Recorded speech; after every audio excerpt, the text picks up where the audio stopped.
Hello. Good morning.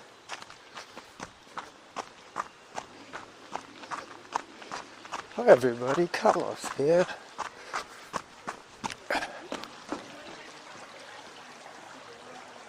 Oh, we blocked the bridge.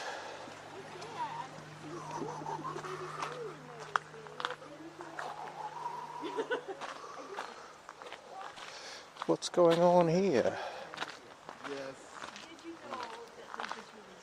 Hi. Morning. Are you releasing some more salmon into the creek? Another 200 today. Wow. Yeah. Can I see them? Absolutely. They're down in my... Actually, I'm looking at them blocking the way. Well, I did stop running when I saw your little wagon there.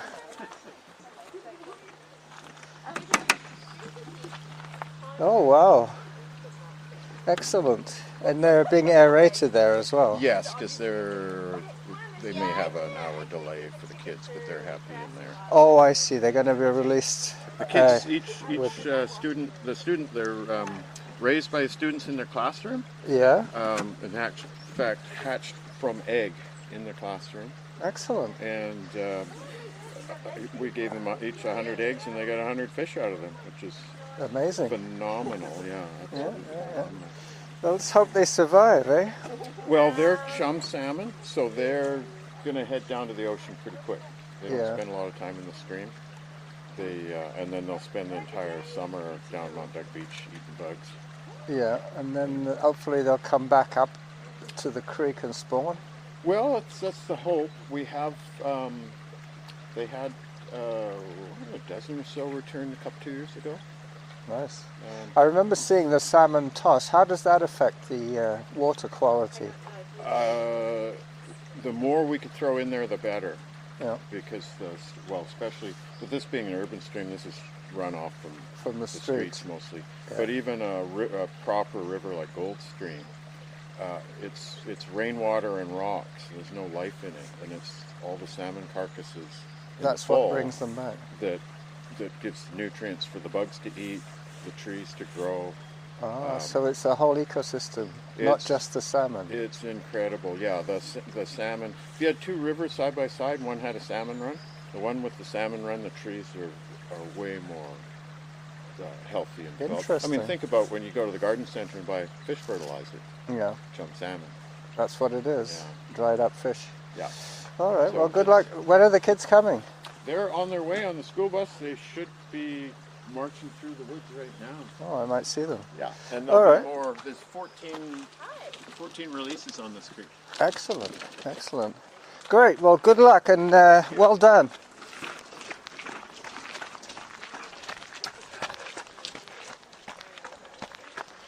So that's it. You've got the potted history of the salmon released. It's going to happen today.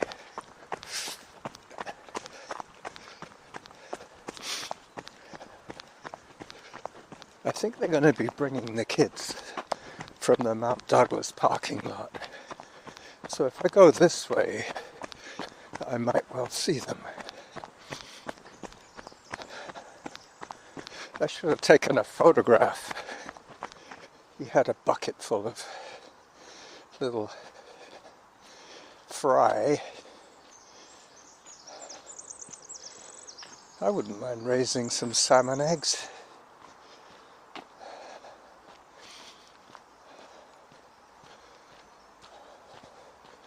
Alright, so having forgotten all about the fact that I was supposed to be recording a show, I know you have had more words from that man than you get from me. That's for sure. And more interesting information. Anyway. Hello. I'm going to take a drink from the water at the brick bathroom at the parking lot. And then I'm going to be doing a short trail loop because I'm I've got some errands to run, but one of the places I have to go to doesn't open until 11. The herbalist doesn't open till 11. And I'm supposed to be buying turmeric root and what else? Damiana tea, that's right. Damiana tea for the summer, so I can make my sports drink, Jackalade.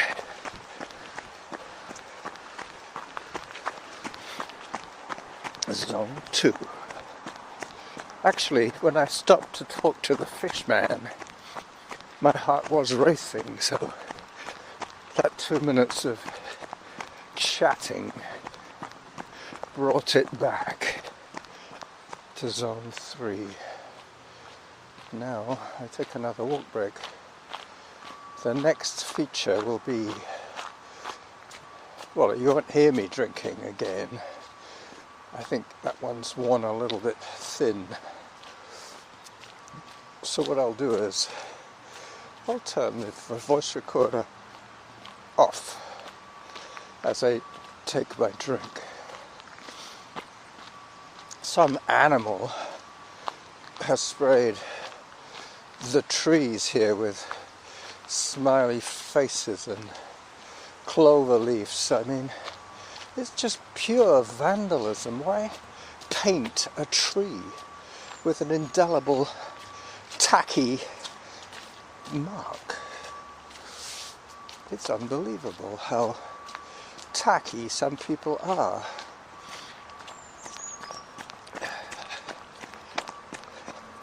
Alright, so I'm going to pause in a second and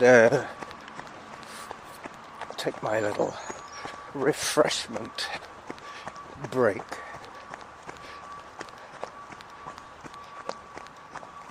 So until later.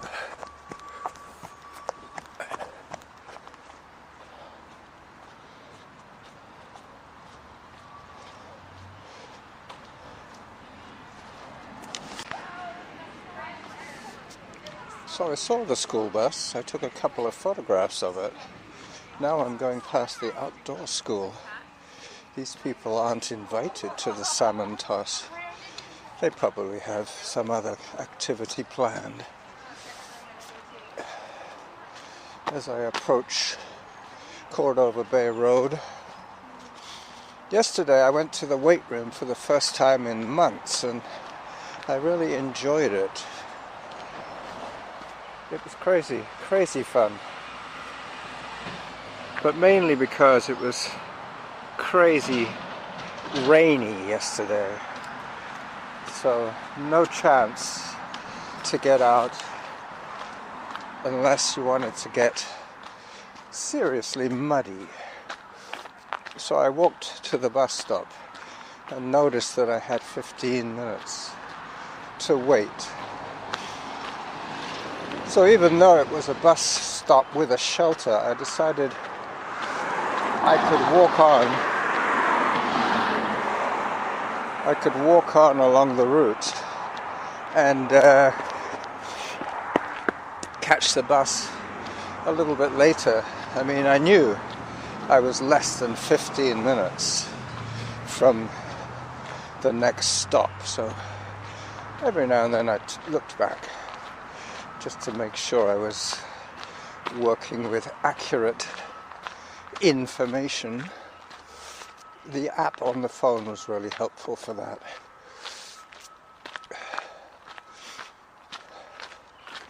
Alright, so I'm now truly in the forest of fun, having crossed Cordova Bay Road.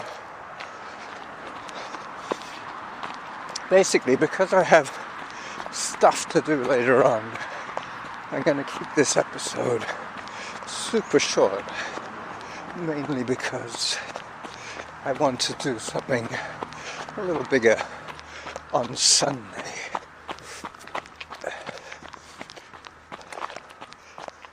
as I take another walk break. Yep. I wish I knew who'd sprayed the trees. It's not on. It's the redneck mentality that gets me. The fact that people would sooner hunt, shoot, and fish than preserve nature and wildlife. Well, we saw one positive thing today. We saw, at least I saw, the baby salmon. They were the size of tadpoles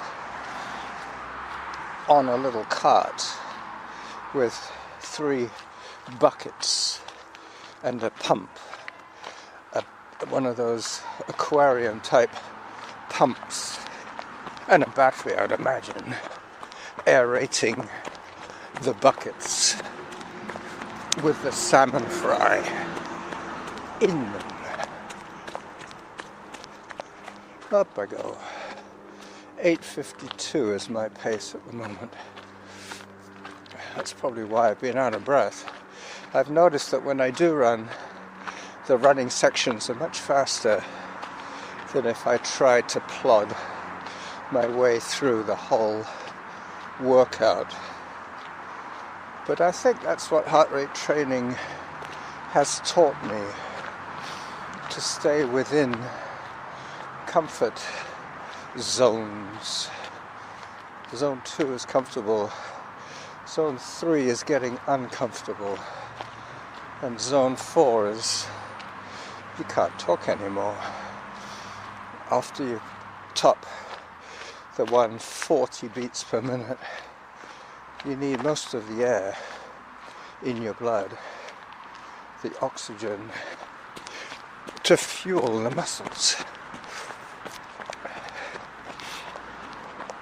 Alright, very soon I'm going to be turning back into the forest, get away from the road a little bit further.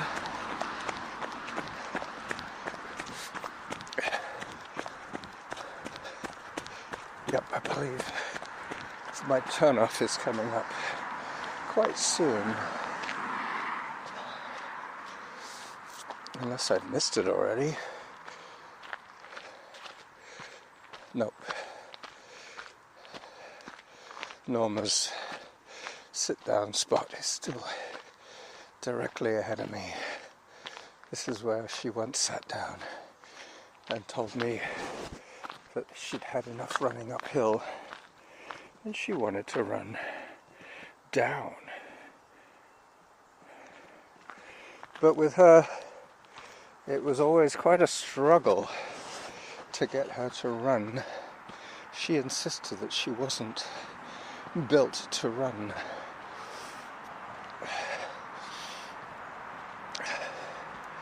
Unless you're a gazelle or Kenyan, you weren't born to run either. But we make amends. We do what we can to achieve what we can. And keep achieving. Keep on. Keeping on. Alright, so I'm pretty sure that if all the submissions are in for the Galloway edition, that Kevin Gwynn is going to grace us with a new episode to listen to. 9 minutes per kilometer is my average breakdown of my pace so far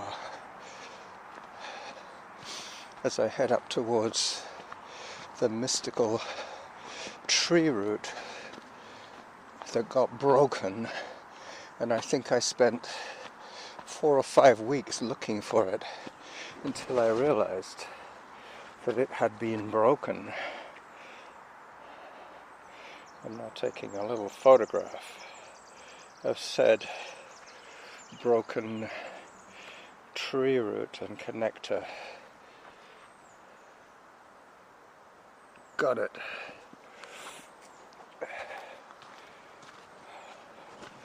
Alright, so now I'm on Norn. I'll be running a little bit more and talking a little bit less. Okay? Okay. This is flat, even though it's full of rocks and roots. But the general elevation is flat. I'm going across the hillside now, having gone up from the lower levels to Norn, and now I'm up the wooden stepping stones again. This is the Friday Trails route that I quite often do, but today is Wednesday, so it's going to be the show route today. Not the cheroot, that is a small cigar, but the show route. I've been very amused lately by my wife. She insists that I don't know how to speak English. D-A-W-N is pronounced dawn in English. In American and Canadian, it's pronounced dawn. Hello. Morning.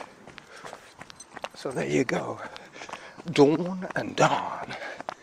And the same with the name Don. D-O-N, Don. The A-W-N is dawn, not dawn.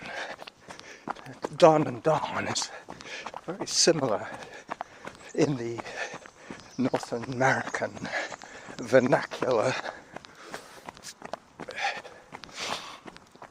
I've seen these two before.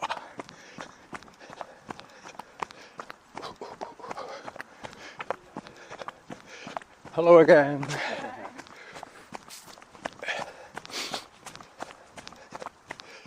8:57 is my pace now. I knew it would get slightly better on these lateral trails. The other mispronunciation, or let's call it the other variant pronunciation between UK English and North American English is fawn. F-A-W-N, as in the young deer, or the fawn lily. That's spelled F-A-W-N, fawn, whereas normal would say fawn. There is something nasal about the sound. The English You use your nasal sinus cavities.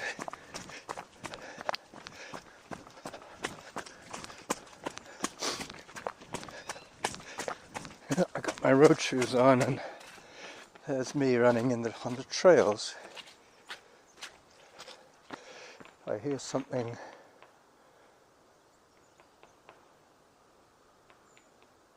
There's a woodpecker having his breakfast of bugs. Alright, so now I'm backtracking, heading towards a Whitaker trail, and then back over the bridge. I might actually see the salmon release if I time it right. So that's my next plan, is to try and time it for when the kids get to release the salmon.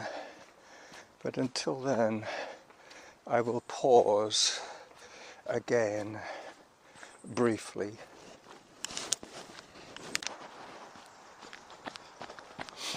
So as I approach the hiker's bridge, I switch on the Sony once again and see if I can capture some happy children tossing buckets of salmon fry into the creek.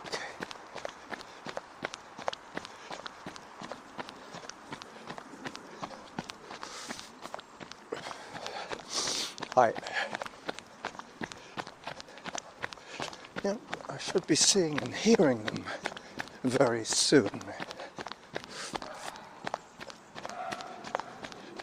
Yep, I hear them. Let me walk a little bit so I can get my camera started. Alright, so this is the last little bit of today's episode. The hiker's bridge and the salmon toss.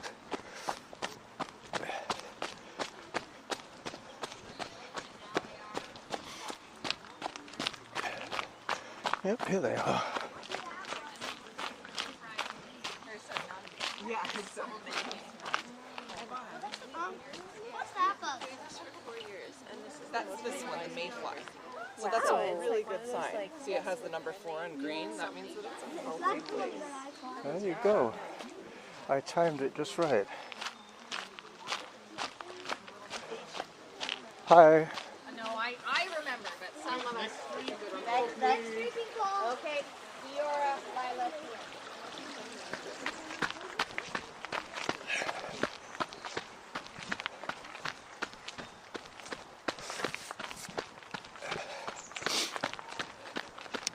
Okay, so this is the running Jackal saying bye-bye to you all from the trails of Mount Douglas.